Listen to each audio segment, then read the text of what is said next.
السلام علیکم ورحمۃ اللہ وبرکاتہ۔ دوستوں، جس نے اسکول کا دروازہ کھولا اس نے جیل کا دروازہ بند کیا۔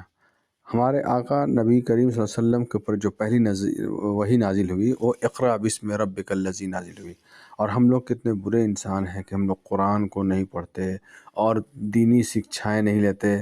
دینی ایجوکیشن اور دنیاوی ایجوکیشن دونوں ضروری ہمارے لیے ہیں۔ آج مسلمانوں کی سب سے بدتر حالت ہے، خاص کر کے ہمارے ملک بھارت کے اندر، انڈیا کے اندر۔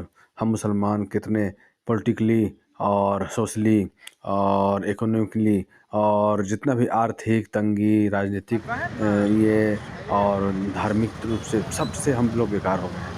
اللہ تعالیٰ ہم سب کو ہدایت دے، صراط مستقیم پر سبیل لا الہ الا اللہ محمد رسول اللہ پر قائم رکھے۔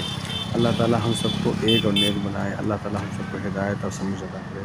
ہم لوگ برے خیالات کو چھوڑ کے اچھے خیالات کو قبول کریں اور قرآن اور صحیح حدیث پر چلیں۔ اللہ رسول پر چلیں۔ آمین ثم